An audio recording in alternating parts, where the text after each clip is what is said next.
Hi, fools. Welcome to another Motley Fool conversation. I'm Andy Cross.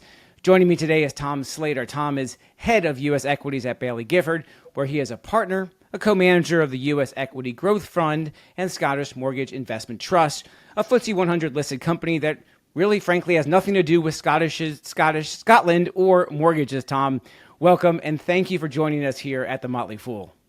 Thank you so much for having me. Yeah, we have so much alignment around our investing approach, so I'm really looking forward to digging in to here. And we'll get to the markets and stocks in a second, Tom, but I do want to start with that philosophy a bit because the approaches between your investment approach and the Motley Fool's investment approach around long-term investing really resonate. And so I really want you to share your investment approach, your time horizon, and when you look at investing over 5 and 10 years, and the focus on innovation and transformation technologies. Yeah, well, to make it really simple, in the first instance, our aim is to find the world's most exceptional growth companies and own them for long periods of time. So that's, it's simple, but it's not easy. Sort of peeling back the layers on that a little bit. We spend our time looking at companies and thinking what might go right, not what might go wrong. In an industry that is full of skeptics and people picking holes in arguments, we think it's important to think critically, but in the context of the upside. How much can we make if we're right about this? We're looking for businesses which can grow to many multiples of their current size. We think the world's greatest businesses are just about always underestimated. And we think returns in markets are really concentrated, that it's not about what happens to the average company, but it's about the contribution of a small number of really exceptional companies. And therefore, we should invest our time and effort in trying to identify those companies, trying to understand the leadership, what makes them tick, and trying to learn from those people about what's going on in the world, because they are building the future of the economy. Tom, when I think about Scottish mortgages, 100-year history, and you mentioned the few really driving the bulk of the returns, it reminds me of the Henrik Bessenbinder study from Arizona State that showed that basically over very long periods of time, like 100 years, a few of the companies, around 4%, drive the bulk, or if not all of the returns in the market. Now that's over very long time horizons. But even if you shorten those over 10-year rolling periods, you do see that concentration in trying to find those exceptional winners. And I think that resonates with what you're trying to do at Baillie Gifford. Yeah, you get this. We're all taught that this is this normal distribution of returns. That right. There's the spread around an average, and we don't really have much hope as individual investors. But actually, if you extend the time frame, that isn't true. So our average holding period in public markets is around 10 years, and when you get to that sort of time horizon, you get a very different distribution of returns. As you say, there's a small number that really matter over that time period. And once you take the veil away, once you see that, then I think it changes the nature of what you're trying to do, because it becomes much more important to try to find the companies capable of being those big winners. And then where you do find them, the second really difficult task is that you just don't interrupt the compounding. Right. You're not tempted to chip away at them if they become a big part of the portfolio, because inevitably your most successful holding will become a big part of the portfolio, and you will be tempted to chip it away in the name of risk control. But that goes against the structure of returns. It is those small number of big winners that matter. Tom, finding those companies is one thing. You mentioned the real holding on is the real, I think, a lot of challenge for so many investors, and especially in a hyper-focused investing climate that is so short-term.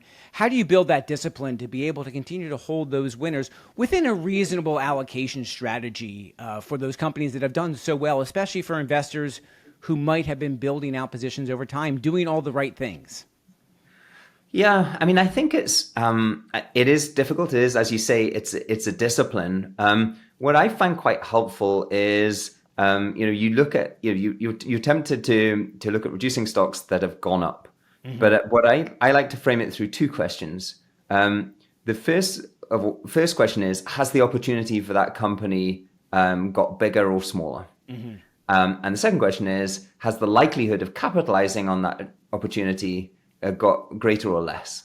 And it's only once you've answered those questions you can come to the issue of valuation. Risk. Has the stock got riskier? Is it more highly valued? Because it may well have got cheaper, even though it's gone up. So, if I take Amazon, we're just about coming up on our 20th anniversary of owning Amazon stock in Scottish Mortgage. Now, if you think about that original opportunity, it was in the book market, in the e-commerce, and selling books and then media. And every time it's gone up, we've been able to come back and answer the question: has the opportunity got bigger? Yes. Has the likelihood of success increased? Yes. And it's enabled us to hold that stock for 20 years. Tom, just building on that about Amazon, when you think about the legendary investment letter that Jeff Bezos wrote about it always being day one, when you look at technologies like this, do you always feel like it's day one at Scottish Mortgage when you're analyzing companies? No, I don't think we're always looking for day one. I mean, Amazon is an exceptional company in so many ways, and we've learned so much from it, Jeff Bezos and his approach to think about investment and about the world more broadly.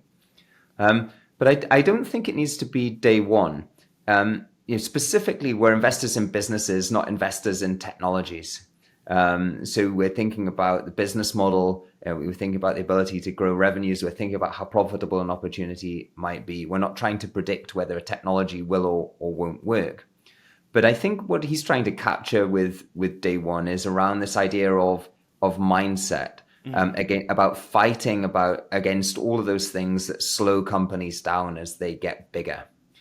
How do you keep the pace of innovation? How do you stop creeping bureaucracy? How do you stop creeping inefficiency? And so, not day one in terms of is it early technology, but yes, you want special companies that can fight against those facts of life, those tough realities that are faced with companies as they get larger. And Tom, speaking of tough realities, the reality of investing, especially in long term and especially in innovative technology in companies that are literally changing the world, like you all do, and we do also at the Motley Fool in so many ways, is you do have the outside risk of the ups and downs and of that volatility. How do you manage your personal and your team? How do you coach your team on managing some of the emotions that come with the high flyers in those emotional times, and not just during like COVID when there's loads of money going into the markets, ups and downs, but even just when you go through earnings reports? I know you have looked at and own Ferrari, for example, and they had a recent report that sent the stock down maybe 10%. How do you help guide and manage around that volatility around growth companies? Yeah, I think what this speaks to is that in investing, one of your worst enemies is yourself, and managing your own emotions, managing your own process to deal with that is really important. And the starting point for me is just being upfront with people about what you're trying to do. Scottish Mortgage Investment Trust is focused on trying to deliver its shareholders long-run capital appreciation. We're very upfront with people that this will be volatile. Don't judge us over short time frames. I pretty much own all the stocks today that I will own in a year's time. There's not a lot I can do if those stocks are out of favor over the next year. There's a lot of randomness in that. So don't own these shares if you can't stomach volatility, if you have a time horizon that's shorter than that, if you want, if capital preservation is your key objective. And so you get the clients you deserve, you get the investors you deserve. Be upfront with people and be transparent and very clear about what you're doing. And the consequence of that is that when you encounter the inevitable volatility, people don't get immediately on your back saying, this isn't what I signed up for, this isn't what I expected. So I think that's I think that's really important as a starting point. On the analytic, oh, sorry, Tom, go ahead. Well, I just expand because you talked a little bit about how we deal with that internally, and what I would say on that is we all know the sort of behavioral economics stuff about disliking losses much more than we enjoy gains. And what I think is so important as an institutional fund manager is that you don't amplify that. Mm-hmm. So, you always get asked questions about the stocks that are going wrong. That's what people want to push you on. If a stock has a profit warning, you can guarantee there'll be people in the firm that will ask me about it. There'll be shareholders, there'll be clients, there'll be consultants. The list is endless. But what we do, and I'll take a specific example. There was a stock that had a profit warning 2 or 3 years ago. And I had a relatively new colleague, and he was at his desk saying, thinking, crikey, this is going to be terrible. The atmosphere is going to be poisonous. What's going to happen? Is it an emergency meeting? This stock was down more than 50%. And the analyst who picked it was sitting at the desk, and nobody mentioned it. I didn't ask that person, what's going on at this company. Somebody from the client side came up to talk about it. I sent them away. Because inevitably the person who's picked that stock is going to be feeling dreadful. Mm-hmm. Of course they're going to be focused on it. Of course they're going to be trying to work through it, in their own terms. And we can get to that eventually, but not at the moment. And the worst possible message that analyst could take away from that experience is, my God, that was dreadful. I was in so much trouble. I'm never going to stick my neck out and pick a stock like that again, because the consequences of taking risk are too bad. It's getting behind that person, rally around, don't put immediate pressure on them, help them think it through, and help them get back to taking that calculated risk the next time. I think that's so important, because it's cultural. It's how you train people. It's how you bring people through. Well, and I think individual investors can benefit from that, Tom, as well, because you mentioned the Kahneman Tversky study about how we feel our losses twice as much as our gains. And I think many times individual investors will buy a stock and it might go down after earnings or have a rough spell, and we just start getting very emotional because we feel those losses. And we start doubting ourselves a little bit. Yeah, I completely agree. And I guess what I would add to that is, if go back to those small number of big winners that we talked about. Yeah. If I look at every single one of the big winners that I've owned over the past 20 years, they've had periods where they've been extremely difficult to own, where they've had it's a feature, not a bug. It's Amazon we bought in 2004. It had fallen by a third by 2006. Right. That was the time that they were introducing Prime free shipping. Mm-hmm. Suddenly their most profitable customers were becoming loss making. The market, earnings estimates were going down. The market didn't like it. So for the first 2 years we looked stupid. If you 2008, 2009, it fell by half.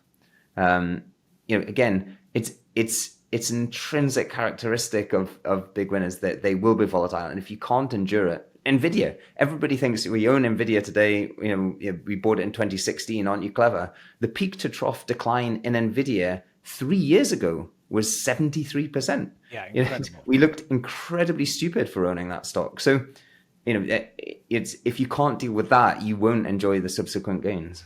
Let's talk a little bit. Yes, that's absolutely true. And we talk about that all the time. I think about the Quickster debacle at Netflix and what they went through, and the stock fell 70 or 80% over the course of 18 months. And now not all do. There are lots of academic studies, and I know you look at many of them that show that, many companies, when they never recover from those highs. But finding those truly that are making the right investments and trying to have the discipline to identify those companies and hold them through that is really important as individual investors and as fund managers who invest in innovative growth. Yeah, I think it's inevitably, there are some that won't recover, and I wouldn't try to hide that at all. But it's back to payoffs. if you think there is a small number of exceptional companies that drive returns, then anything that you do that interrupts that compounding will be very, very damaging to the overall outcome. And so if there are some that you hang on to, that you ride that share price down, and they don't recover, it's better to do that and still own the ones that do recover. You've got to have that bias, because if you sell your Amazon or your Tencent or your Nvidia, it is so damaging to the subsequent returns. And it's so hard to get back in. That's what I think I found over my almost 30 years of investing is it's very difficult emotionally, I think, for individual investors to get back into a stock after they sold. So not only do you ruin those compounding returns that you mentioned, it's also very difficult, I think, emotionally for us to get back into a stock after it may have gone up another 20 or 30 or 50%. Yeah, and it relies on you getting two decisions right. You have to make the right decision about selling and then the right decision about buying. Right. And if that wasn't hard enough, then as you describe, it's the mental dexterity, the actually being able to deal with your own emotions to allow you to do that. Now, Tom, let's talk a little bit about the kind of the other side of that, which is we have so much innovation these days. So many we're starting to see more the IPO market thaw out a little bit and start to see some of these companies come public, and many of which I know you have your eyes on, if not have investments into. But there are the sense of trying to separate the real contenders from the pretenders, the winners from the losers. Talk a little bit about the discipline you have on trying to identify those that really, when you look at those 5 to 10 year periods, what are the characteristics of those companies and of their teams that you're looking for that help you narrow into the list to hopefully find some of those companies that can benefit from the power laws? Well, maybe I'll start by telling you what it isn't. It isn't the technology. We don't think we have a deeper insight into the technology that these companies have than anybody else. When we bought Tesla in 2013, it was not because we knew something about batteries or self-driving software that nobody else did. So instead, where our focus is first of all on the culture of the organization. Why do the people turn up to work? What is it that they're trying to achieve? Why should they have a sustainable edge in what they're trying to do versus other people? Go back to the Amazon example. It was that relentless drive on the long term. It was, the 2016 shareholder letter that you talked about how they, it was the 96 shareholder letter you talked about how they were going to make trade-offs, how they're going to make decisions. I think that was so much more important in the outcome over the subsequent 20 years than any of the sort of products and services that were available when you analyze the company back in 2004. So, trying, and there are quantifiable aspects of that. How much skin in the game do they have? How much of their own wealth is tied up in the stock? How are they compensated? How are they incentivized? And then there's a lot of other factors that are much more intangible. But they are worth looking for because the time horizon of most participants in markets is so short that they don't care about these things. So you might pick up insights that other people are not even bothering to look for. And if I extend that, because your question was touching on IPOs and new companies coming to the market, I think your chances of evaluating that in the time between an S1 IPO document is filed and that company coming to market are almost zero. You just can't do it in that time frame. So we put our time and effort into trying to meet and understand these companies when they're private, building up some understanding of the track record, building up some understanding of the way those companies operate, and then trying to put ourselves in a position to actually make a judgment when you get to an IPO, but not doing it from a standing start in 30 days. How about valuation? I know you think about valuation and the price that you pay.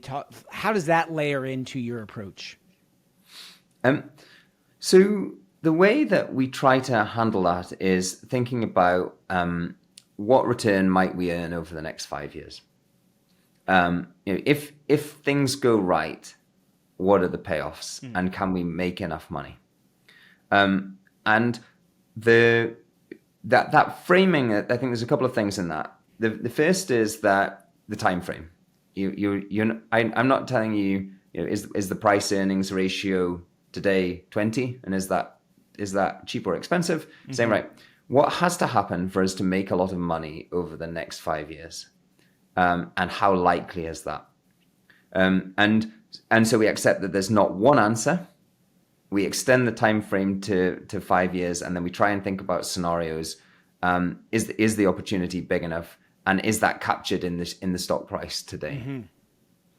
And Tom, how do you factor in the macro news that, of course, is just thrown at us every day, whether it's interest rates or tariffs? How do you and your team bake that into your analysis? Yeah. Well, I guess the short answer is that we don't spend a lot of time thinking about it. The global economy is a complex system, and trying to predict the outputs of a complex system is just about impossible. Instead, but I also think one of the things that bottom up investors are guilty of is saying, well, I just look at the stocks and that's it. And I think you always invest in a context, but I just would be wary of defining that context by macroeconomic variables, because I think there are trends that are actually much more predictable and are much more likely to be useful. So take Moore's law, which predicts the price performance of computers. That has marched on steadily for most of the past 20 years and has been a really important driver of what's happened in the economy. Wright's law, which says that there's a predictable decline in the cost of producing something, the higher the volumes that you produce. If you could go, if you want to bring it right up to date, the scaling laws in AI systems predict, that there are these identifiable trends, and thinking through their consequences and what it might mean for a business is much more useful. Again, making it tangible. Amazon has benefited because over the past 20 years, because the technology that powers its storefront gets better and cheaper every year. Right. And for physical retail, rents go up, but the cost of employees goes up. The cost to serve goes up. For Amazon, the technology that powers its challenges got cheaper and cheaper. And so understanding that was much more important than saying, what's the GDP growth in the US going to be for the next 20 years? Yeah, I think we have an agreement there. We like to look at it, and of course we don't have our heads in the sand, right? Interest rates are so tied. They are important because they drive the cost of capital. So it's important to be mindful of it, but don't let it, at least from our perspective as in business investors, not to let it drive your decisions. I think as either Warren said or Charlie Munger said, if your buy or sell decision relies on a discounted cash flow number to the ultimate decimal point or some decimal point, you got to move on, because that's not ultimately what's going to drive the investing success and the success in any one individual company, I believe. Yeah, I agree, and I also think it comes back to the another Buffett concept, which is circle of competence. Right. Why should you have an edge in making money by predicting these macroeconomic variables? There's so many people looking at it. I don't have an economics degree. Why should I have an edge in outperforming a professional economist in predicting this, if indeed it can be predicted? So try to stick to the things that you actually might credibly be able to do differently or think differently about or have an edge in doing. Well, I believe you have a degree in mathematics, as do I. So I think there's some more allegiance to us, and more similarities to our thoughts around investing and utilizing different mental models to make decisions. And I just want to end this part of the questioning, which is, you mentioned Wright's laws, you mentioned Moore's law. Are there other mental models that you and your team like to refer to, or a different analysis techniques, whether it's a SWOT analysis or a Porter's 5 forces? Any of those that are kind of your go-to? Or do you have your own unique one, which I imagine you probably do? Well, so we talk endlessly about frameworks. Is the short answer to your question, and thinking about mental models, about frameworks that you can apply that might generate insight. I with a shout out to my colleague Dave Buchnowski, who really pushed this one on us. I'll pick one which is Stuart Brand's pace layering model.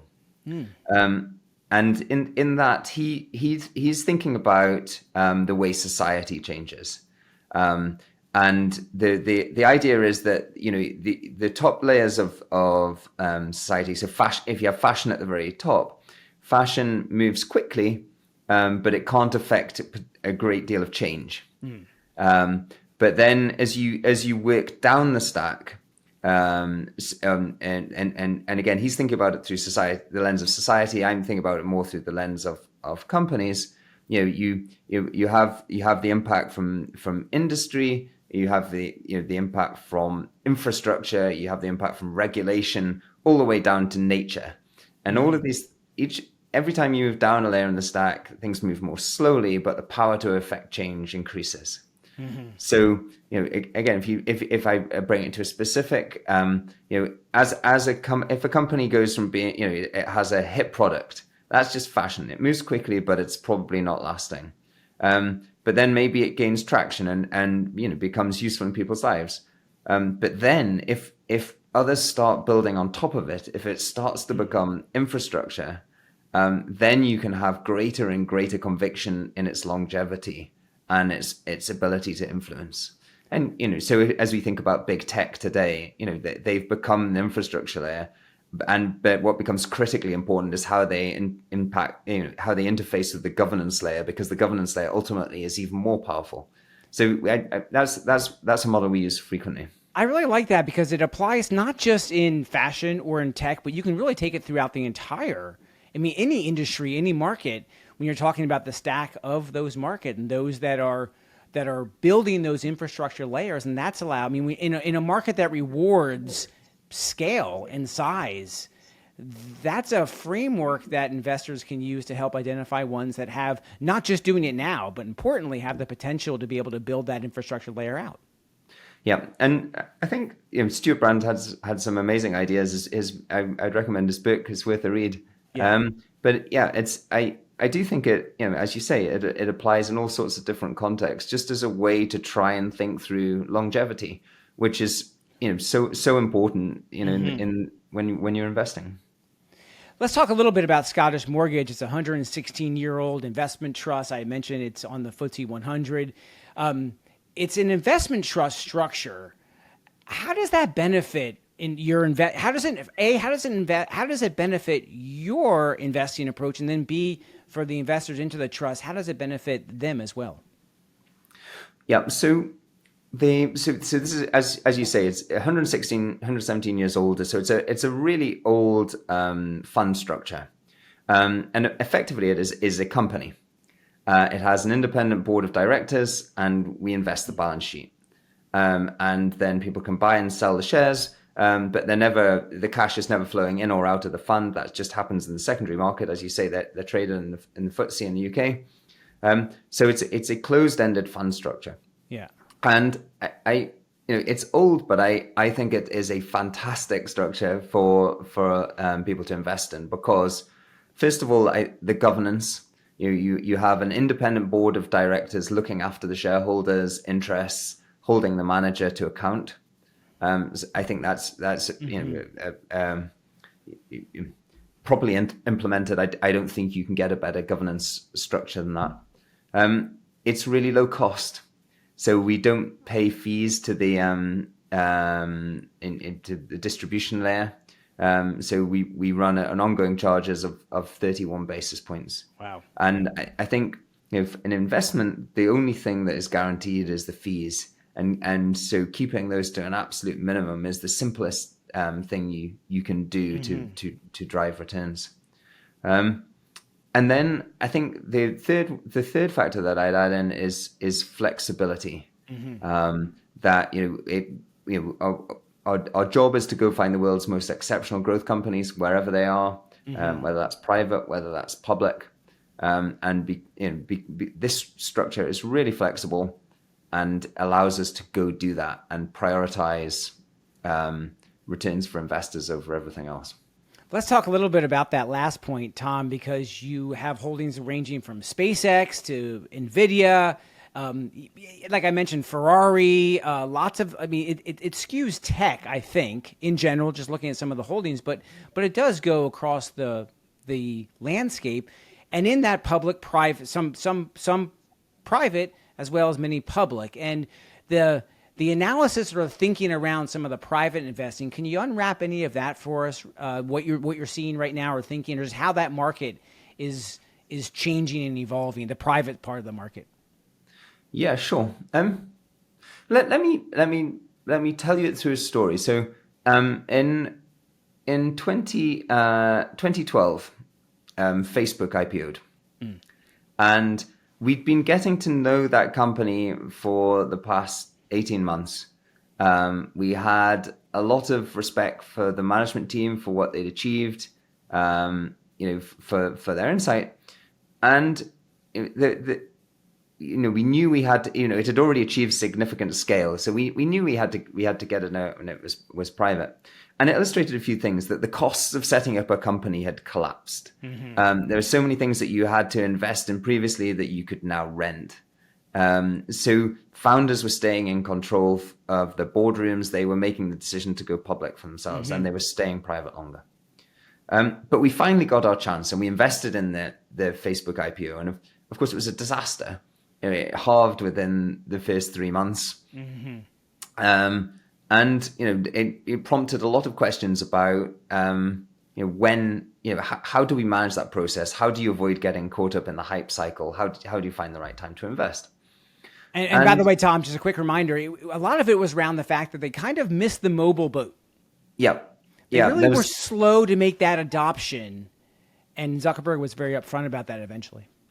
Yeah, they were going through that transition, which of course, with the benefit of hindsight, they managed incredibly successfully. Right. But that was the concern. But also, it's the hype cycle. It's the, when something's going to IPO, there's those planted stories for months in the press about how wonderful it is and, how much demand there is from investors, et cetera, et cetera. And then, when you actually get to reality of a liquid market, then, you can get some strange effects.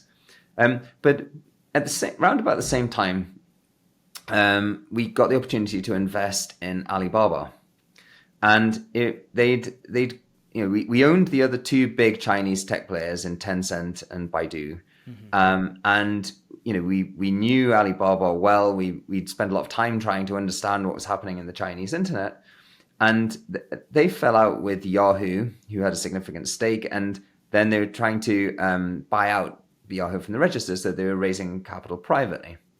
And so we made an investment in Alibaba around about the same time. And that went on to be an incredibly successful investment for us. But it was private. Now, it wasn't a small company. It was a $40-odd billion market cap at the time we invested in it. It was... And by the time, I think its first trade in public markets 2 years later was at over $200 billion. So, there was this immense amount of value creation going on in the private space. And it was the types of companies that we'd always invested in, but it's just in the past, they'd always been public. $40 billion, e-commerce company was absolutely our ballpark. It was just a different framework. So, we realized that we just had to, if we were going to keep doing the job for our shareholders, we had to go find those companies where they were, and that's where we are today. We have about a quarter of the fund in private companies. SpaceX, as you mentioned, is our largest holding, and it's hundreds of billions of dollars of capitalization. It's not in any sense a small company, and we just think you've got to find those opportunities for your shareholders. Tom, Tesla is a well-known and widely owned and recommended stock from the Motley Fool. And I just want to end the part about the private companies. Just any reflections on the balance that Elon Musk has navigated around the management of different entities that he is invested into and helping to lead. As an investor in one of those private companies, is there any just thinking you can help us understand your approach to how understanding and getting comfortable with Elon's management style of his various entities. Yeah, so we bought Tesla shares in 2013. We're still shareholders today, so very long-term owners of Tesla. I think what I would emphasize is the management team beyond Elon. You know, he brings some extraordinary talents to bear at his companies. And there are other areas that where you need other people to input. And my observation with Tesla is when that company has been working and delivering at its most successful, it's because there's a broader team around Elon that have been helping with that delivery. Now, that is in no way to diminish his role. I think he's crucially important. But it's these endeavors require a lot of people working together to be successful. So I think that's the really important part to think about. And is that a thread across the other investments you look at, whether it's Meta when you think about, and that are founder-led?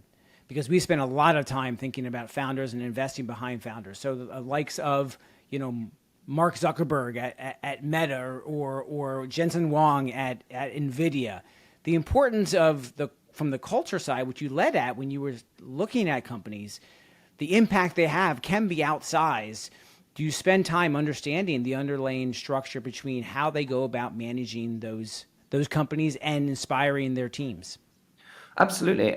If I look at the portfolio, I think about 80% of it is founder-led or family-controlled. So really agree with you on that point. And I don't think you have to have a founder-led company to have a special culture, but I do think it's often a really important indicator because I think founders often have the ability to just extend the time frame. They're not beholden to whatever the street is demanding for the next quarter, and they can take decisions without worrying too much about that.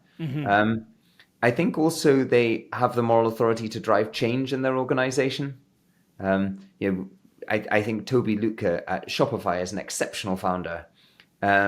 And you look at some of the decisions they've made in recent years. For example, so this is a business which is an operating system for retail. They've moved into providing delivery infrastructure. There came a point where, as interest rates rose and as the tech landscape started to change, that was no longer appropriate for their business. And you've got a founder there who can just take the difficult decision and say, right, we're stopping doing that and emphasizing this. And I think it's very hard for professional teams management teams who don't have that moral authority often to drive that adaptability within organizations. So I absolutely agree with you. I think it's a really important indicator. When Shopify invested into Flexport and went heavy into logistics, was that something you were cheering? And then on the flip side, when they ended up going out of that, laying off 20% of the staff, Toby publishing a very open letter about that, saying how they made the mistake. Just walk us through a little bit of the balance, the put and takes, as you as an investor and an analyst are just thinking about those two big decisions that a key founder in a company, in a very, very large owner of the company had to make.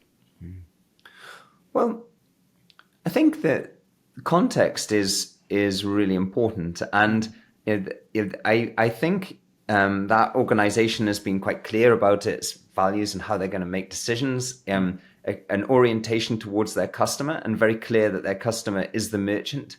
And so what they're going to focus on is making merchants' lives better and easier.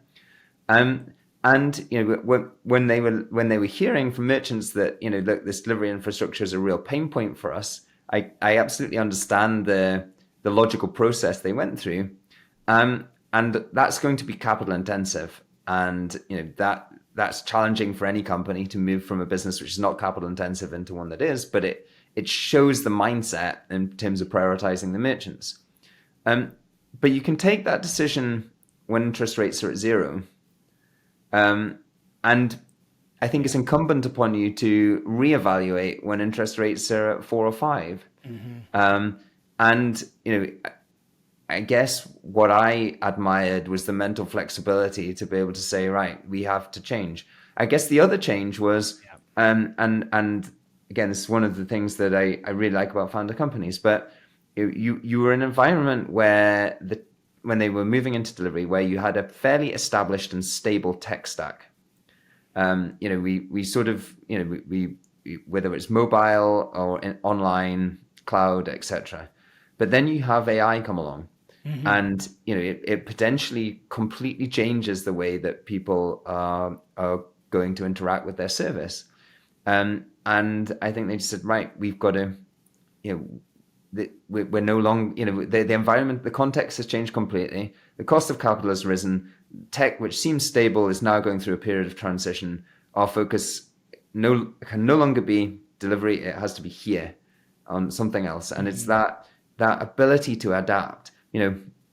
Ambition and adaptability is not something that you can fit into a DCF calculation, but it is absolutely critical and critically important to outcomes on a 10-year timeline.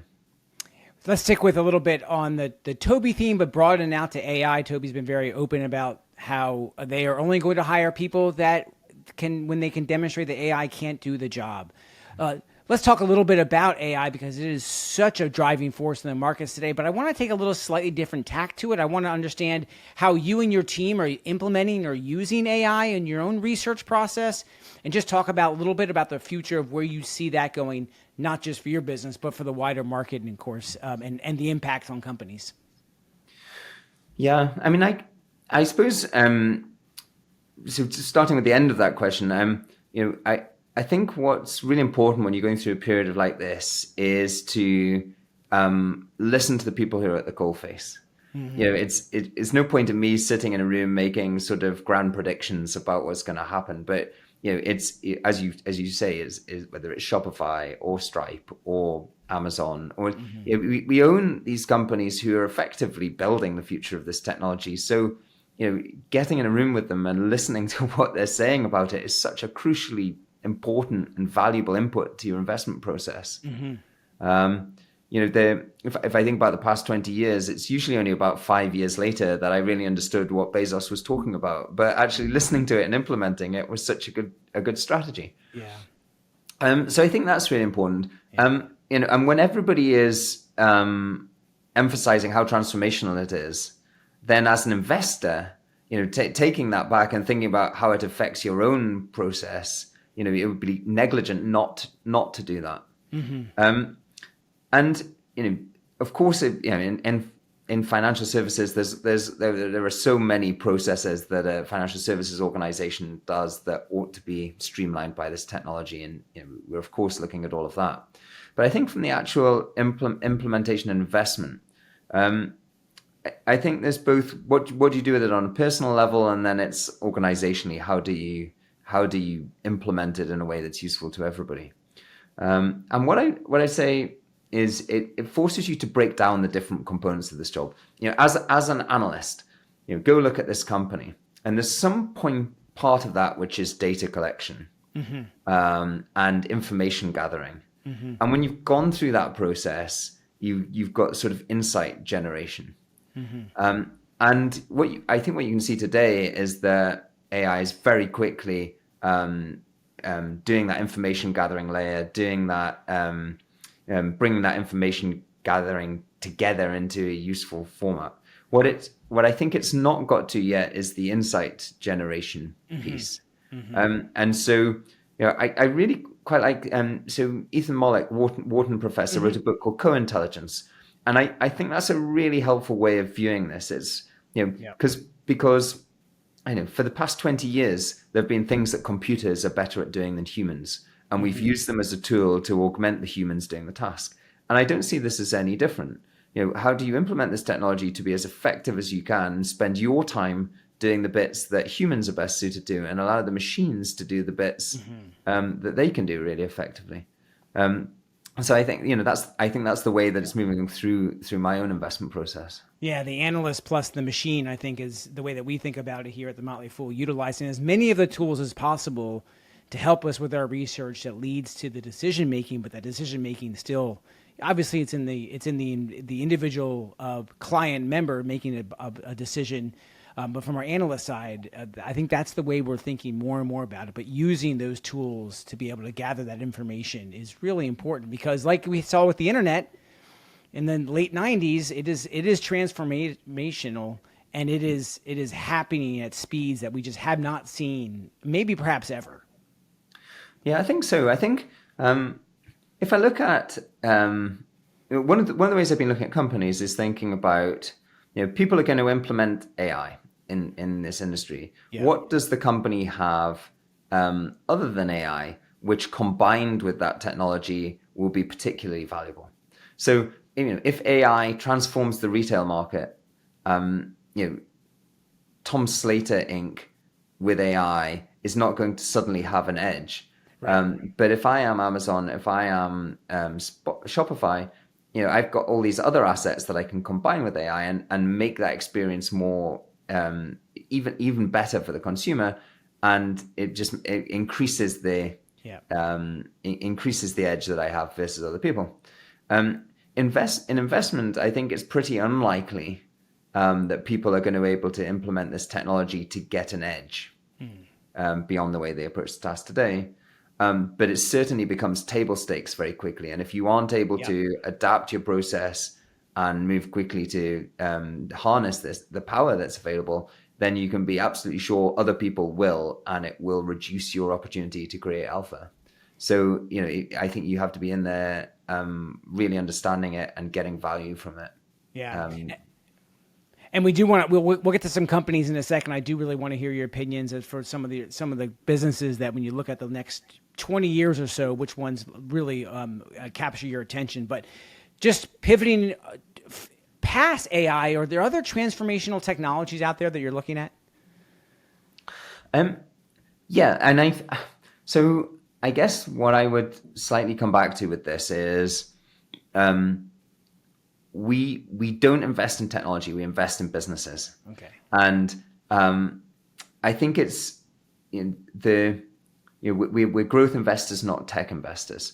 But you've got to be aware of what's happening from a technology standpoint. You want to be aligned with the people that are driving it. You want to be learning from them and trying to think about its implications.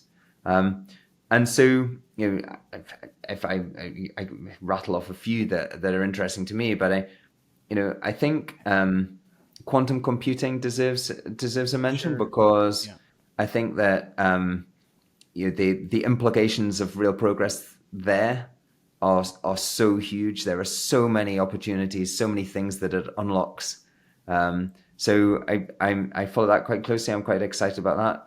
I'm excited about the implementation of some of these technologies that we've been talking about in medicine. Yes. I think that it's a world of huge data sets where there's limited human understanding, where I think there could be some really big unlocks and that will be hugely valuable over the coming years. That would be another one. We touched on SpaceX. I think the opportunities that come with a commercial space economy. I think there's I think we really haven't got our heads around just how impactful that could be. You see it in the first instance with Starlink and about this opportunity to offer telecommunications, in a way that we haven't done before. But I think there's lots that follows from that that's really exciting. So I don't think we struggle for things to get excited about or new applications of technology, but it's just weeding through that to see where are the business models, where are the companies that have got an edge in delivering some of this.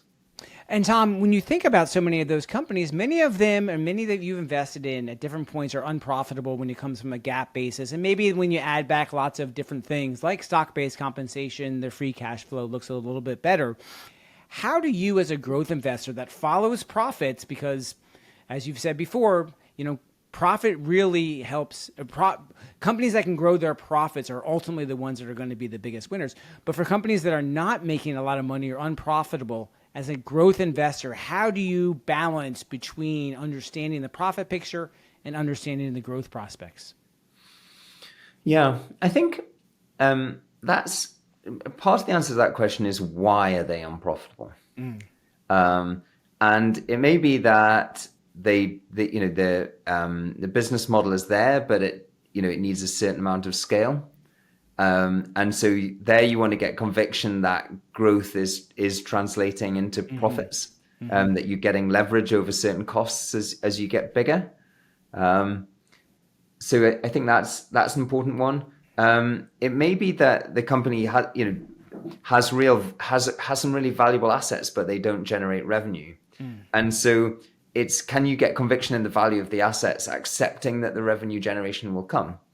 So I think Google was like that in its early days, right? We can see that they're capturing so much attention and becoming the start of the journey to the internet, that they will find some way to monetize that. And of course, they came up with one of the best business models of all time, and far more creative than anybody would have ever have thought. But it wasn't there on day one. And it's that, Meta as another example of this. Amazon very deliberately deferring profit. So I think it's either you got to have conviction that there's a business model which is simply lacking scale, and you can see that scale coming, or that there's something beyond a business model which is very valuable and will allow all sorts of opportunities for monetization, and you don't have to predict which one. How about a company that may have tested your conviction, and what did you learn from that as you look back at that experience? I think really knowing why you own something becomes really important. So one of the things we try to do for our holdings is just write a single paragraph about what we expect to happen over the next 5 years. And then when things go awry, I think you can say, well, other things that are happening here, has it brought the whole thesis into question? Or is it stuff that, is just bad luck, stuff we couldn't have predicted, or stuff, just bad stuff happens to companies. And so, I think Tesla would be a really good example of that, because it's had, drawdowns of more than 30% at least 10 times in the period that I've owned it. Yeah. And so, you go through these periods and just having clarity about, what are the reasons that you own this? Does what's happening now undermine those reasons or not? And if not, then having the fortitude to endure that. I think that's really important. And then, Tom, how about those companies that, how do you make the determination between, gosh, I'm holding this and it hasn't delivered, and when do you make the decision that, like, now it is not the company that I once invested into, I need to make a change. And even if that time period is over a short period versus those that we mentioned earlier, which have hit that rough patch and then they go off to, have outstanding returns. Yeah, I think, that if there was a rule for this, then it would be easy. But of course there isn't. And so I think what becomes really important is that, first of all, it's you understand why you own something. Second of all, it's that regular dialogue with the company to understand what's going on. And then it's just that preparedness to say, we thought there was an opportunity here, but it hasn't worked. And get into the individual stocks, but I would come back to this point about payoffs. Yeah. So if you say, right, the attraction of equity markets or investing in an equity is there's 100% downside, but there's almost unlimited upside. Then what you want to do is take advantage of that payoff structure. So what really gets you, what are the really painful mistakes are the ones that go down that you add to, because then you're changing the maths. You can lose more than 100% of your original investment if you keep putting bad money after good. Right. So, we'd always like to be able to hit the bottom in stock prices and add, but you just have to be really careful about the payoffs of that. And then the second thing is, of course, just accepting the really positive influence of the ones that you ride through. So we accept that we're going to have a bias to holding things too long, and going through that cycle and maybe eventually having to sell after considerable losses, and that's fine because what we're getting, the other side of that trade for us, is that the ones that are really successful that we manage to hang on to will pay for those mistakes. As we look to wrap up here, Tom, thank you for that answer. I just want to talk a little bit about allocation before we get to some specific stocks. When you think about Scottish mortgage and the allocation strategy, you don't invest in thousands of businesses, so you do have to make allocation decisions. Is there any process or steps that you take to starting positions, maximum, minimums, anything along those lines, and the logic behind that could maybe shed some light on your approach, but also help us to be better investors ourselves? Well, we're really wary of thinking about dividing the world up into sectors or dividing the world up into regions. And the reason for that is I think you've got to go where the opportunities are greatest. So, if I'll give you two examples. A really successful area of investment for us over the past 20 years has been in China. If you'd started with the world index and said China's 2% of the index, I'm going to have a big bet and own 5%, then you wouldn't have had Tencent as one of your largest holdings. You wouldn't have had Baidu as one of your largest holdings. You wouldn't have had Alibaba as one of your largest holdings. And so actually freeing yourself from that index maker's lens of viewing the world allowed you to have a proper allocation. People would have said, oh, it's really risky. You own Google and you own Amazon in large size. Well, Google's an advertising business, actually, and Amazon's a retailer. Their revenues come from different places. I don't bucket them in the tech sector and think about a big allocation to tech. So staying away from that and actually focusing on where the opportunities are, I think is really valuable. So we don't start with what's our allocation to anything really. It's where do we see the biggest opportunities? Where do we see the biggest probability adjusted upside? And those will be our biggest holdings at the end. And Tom, do you think about active share or any of those beta, any of those kinds of more traditional academic Wall Street kind of measurement sticks? Yeah, we think about active share. We think if we're going to charge active management fees, we ought to have a high active share. We want to give an exposure that's very different from the index. We don't think tinkering around the edges of indices adds much value for investors at all. But equally, it's not something we target. It's just an output of having a process which doesn't start with the index, which is concentrated. We think very few stocks matter. So it's not a target. And then beta, we don't look at all. Again, it's in that category of things that if you looked at it, it would put you off investing in the way that we do. So we don't, and we don't think it has anything sensible to say about the likely return over the next 10 years. Great. Tom, let's talk about putting your long-term, which I know you always wear your long-term investing cap on, but talk about, a few businesses that when you look out the next 20 years, you're very excited to continue to be an owner of that business in Baillie Gifford and in Scottish Mortgage. Well, I think one area I pull out is e-commerce.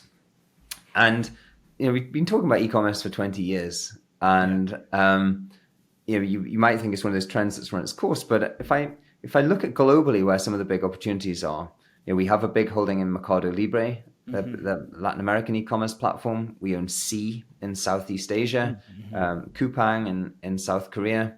We own PDD, the owners of Temu. And I think that this trend is long established, but particularly away from developed markets where there's efficient, modern, formal retail. These companies are able to bring a completely different experience to a rapidly growing middle class. And I think that opportunity is going to continue to run. But at the same time, a number of these companies are moving into financial services. And so consumers' first experience of financial services isn't coming from the traditional banking sector. It's coming from these companies who are able to deliver that service much more efficiently than their traditional incumbents. And I think that has so far to run. And these opportunities are completely undervalued relative to, the next 20, 30 years of growth that's available. I think it's fascinating to watch so many of these companies really start to pivot into other areas. You mentioned Amazon and Google. Well, I mean, Amazon, one of their fastest growing business is the advertising side. So they are becoming a very dominant, big advertising player along the lines of a Google or even or a Meta. So you mentioned Coupang and others starting to pivot into other financial services. I love to see, and it gets back to that infrastructure scale that you mentioned earlier, and that ability to be able to make those investments that allow companies to make further investments. Yeah, it's about when you have that position, there are all sorts of different ways that you can think about to monetize it.